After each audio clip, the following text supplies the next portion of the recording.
everyone, and welcome to this episode of Behind the Wrestler. My guest at this time is none other than the Spartan Sam Black. Thank you very much for taking the time out and giving us a update from the last episode.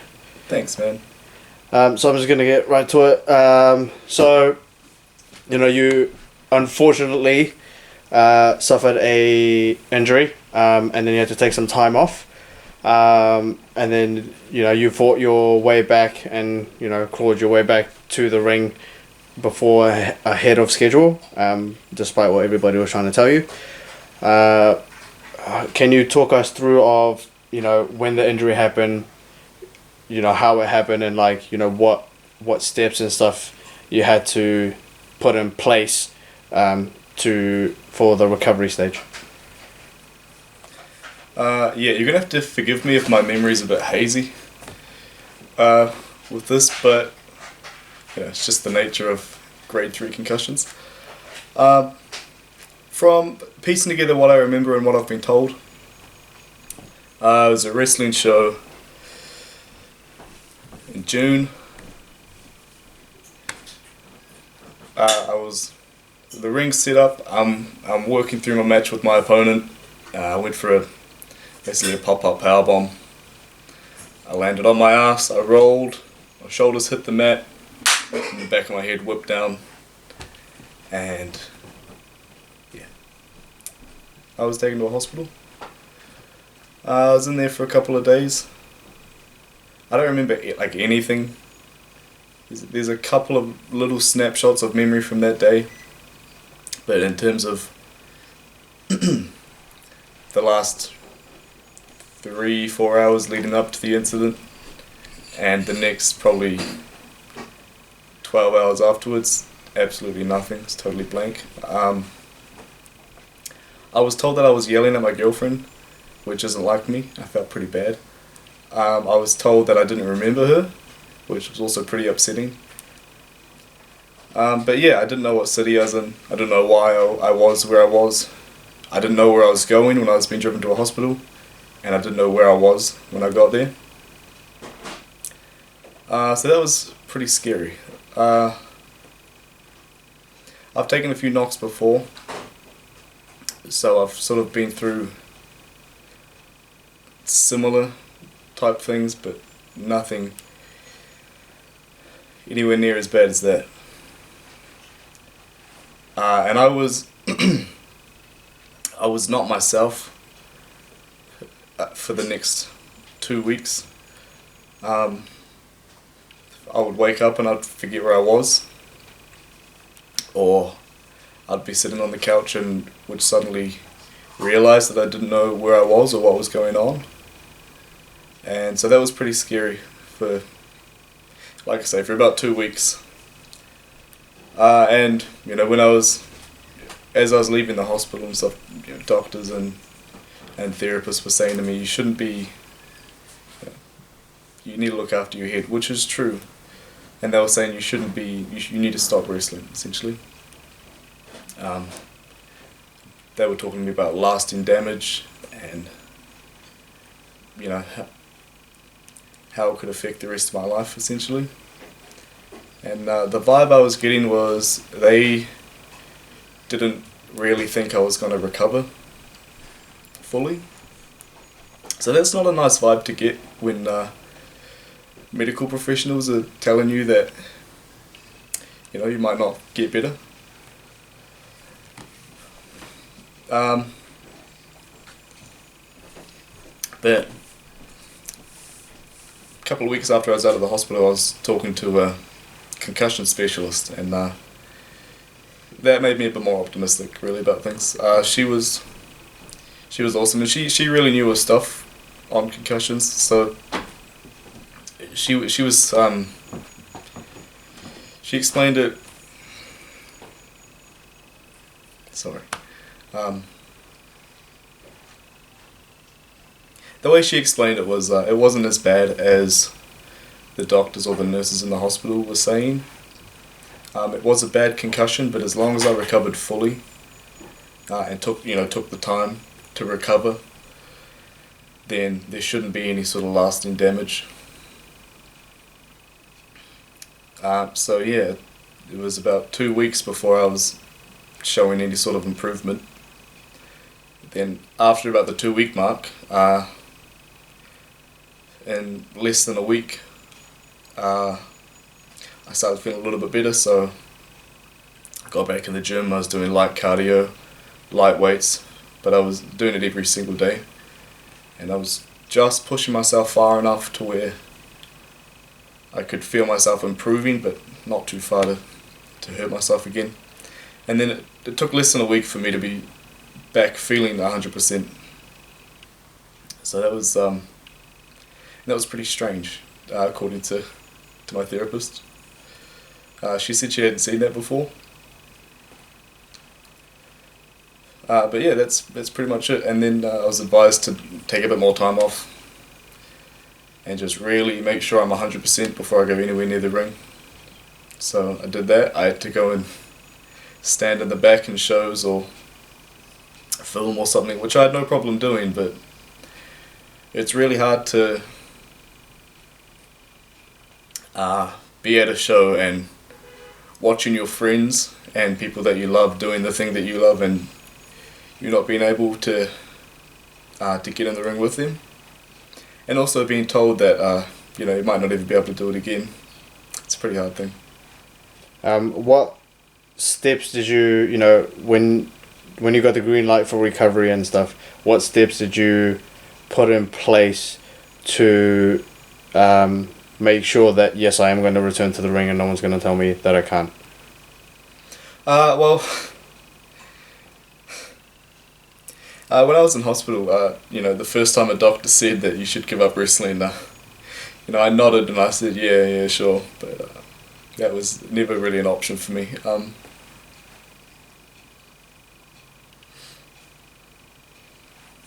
When you find something that you love more than anything, and then you put that much work into getting into it and getting to the level that I'm at, and then having somebody else trying to say that they're going to take that away from you, but it wasn't going to happen. I knew myself, and I trusted in myself that I believed in myself, trusted that I could get better. So I knew I was going to, and even if it took me 10 years, I knew that was, the goal was I was going to get back in the ring and I was going to have another match, and it didn't matter how long it was going to take me. I just knew it was going to happen. And when you got back to the ring after your injury and proving everybody wrong and everybody being very cautious and was very hesitant on giving you the opportunity to come back to the ring, when you got the opportunity to come back for your first match after your injury, what was, how'd you feel? What was the thoughts going through your mind and stuff? And then, going through that and leading up to the 2019 Who's Academy tournament, which you won, and pretty much proved everybody wrong that, yes, I did get injured. Yes, I did get told that I wasn't allowed to do this anymore, would potentially be able not to do this anymore. But I'm standing here and proving you guys wrong. Yeah, so I'll start from my first match back. It was only about 3 months after the incident. I was back in the ring, which unsurprisingly, everyone was telling me that I was coming back too early and I'm going to hurt myself again and all that sort of thing. But I'd spoken with my my therapist, and she'd, the concussion specialist, and she'd advised me that it was fine, that I would be fully recovered, and it would be safe for me to get back in the ring. That even if I did get another concussion, it wouldn't give me any sort of lasting damage. Because with concussions, the main risk is getting a concussion and then not healing properly and getting another one, and that's really where bad things happen, where lasting damage comes in. If you look at people like Bret Hart, that's what ended his career, was he got a concussion off that kick, and then he didn't stop. He didn't take a break. He had a few more matches, got another couple of concussions, and that's what ended up with him having to stop wrestling. So she told me, I was fully recovered. It was fine to get back in the ring. So the next show was Capital Pro in Wellington, in Wainui, and Jay and Dave were very gracious, and they gave me a nice, easy match. It was more just an opportunity for me to get back into my element. It was a quick match. I think the whole segment lasted for about 6 minutes, and that was including a 3-minute promo. So, it was. But it was awesome to just get the chance to get back in front of the crowd again. Hearing the pop when I came out just gave me goosebumps, and still thinking about it now still gives me goosebumps. And then, it was back to square one from there. Wrestling again for Maniacs and Hughes. I think my next match was a Fatal 5-Way. And I was fortunate to have Rob there looking after me, putting on a good match, with the 5 of us. And then, after that, and this whole time there were still people saying, oh, you shouldn't be doing it, it's not safe. But it's easy for people to say that when they don't actually know the full story. They don't know what's really going on. So it's frustrating and it's hard to hear that sort of thing. But I know the majority of that, or at least some of that, was coming from a good place.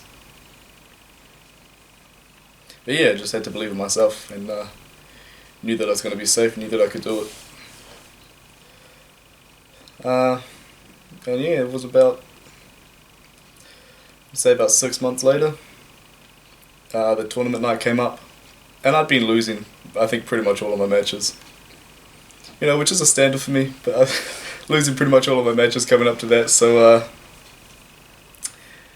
when I saw the card, after the show had started, when I saw the card, had my name down the bottom, Spartan Nova, and so I was like, I was pretty chuffed with that, really. But that was so that would have been 9 months, maybe a bit less than, and I definitely didn't see myself in that position, in that shortest span of time. And wrestling, finding out that you're a part of the tournament and then winning it and wrestling 3 times in one night, what was the thoughts and feeling going through wrestling 3 times in one night? Wrestling once in one night is hard enough, so just physically and putting together a match, but having to put together 3 matches, especially when you find out, after the show started, you're finding out who you're first wrestling, and Tabitha was my first opponent. So we had, I think we were on 3rd, so we had maybe 20 minutes to put together a match, which wasn't too bad, but still, there's a lot of pressure on when you're trying to work out a match, with 20 minutes, and then you're out. And then, when you get out in the ring and you find out the first match broke the ring, you sort of have to change everything on the fly, which just makes it even more difficult. But fortunately I've been trained relatively well, so I just stuck to the basics. Work the crowd, communicate, and we'll get there. And then my next match was against Charlie Roberts, so that wasn't too hard, to be honest. But I think physically that was the most challenging part. Like I said, wrestling wrestling once in a night is hard enough, but when you got 3 matches, and especially since my conditioning hasn't been on point, after the concussion, that's something I should talk about, actually. So after the concussion, like I said, I was in the gym doing light weights, light cardio and stuff for the first couple of weeks. But then that really fell off pretty quickly, and I found it really challenging to force myself into the gym. I can't really talk about why, but just, yeah, that was something that I struggled with a lot after I came back. So yeah, when I found out I was going to have to wrestle a third match, I was a little bit worried, but fortunately I had you, Kartik, in that third match. So we meshed together pretty well. The ring was, I think, almost collapsing at that point, so 90% of that match was outside. That was, yeah, when AJ counted that 3, and I got that big pop from the crowd, it was, you know, I said earlier that my goal was to just get back in the ring, and then, you know, when I heard that 3, when I heard the bell ring and the crowd pop, it was like I hadn't just reached my goal of getting back in the ring, I'd reached it, and now I've worked my way up and I'm at the top of the mountain again. Well, again, for the first time I should say. So I've, just in the last 6 months of being back in the ring, I've gone from where I was right down to the bottom, and now I'm at the top. So it was pretty exciting winning that tournament. What other, you know, after winning the tournament and stuff, and reaching your goal, and, you know, hearing the crowd behind you, what are the new goals that you have set up for yourself, and what would you like to achieve?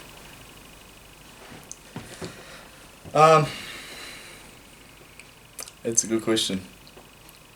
For me, I just want to be as good as I possibly can be, and a lot of people talk about they want to win championships and all that sort of thing, and that stuff's cool, but a lot of the time championships don't really mean anything.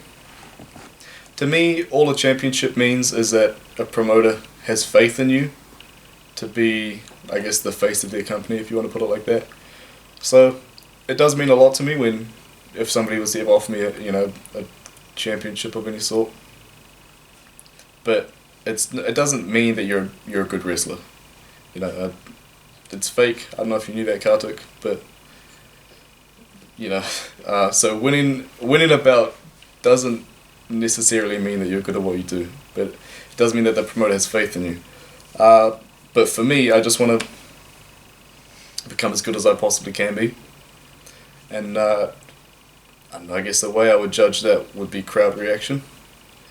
My last couple of matches, the crowd reaction hasn't been what I wanted it to be.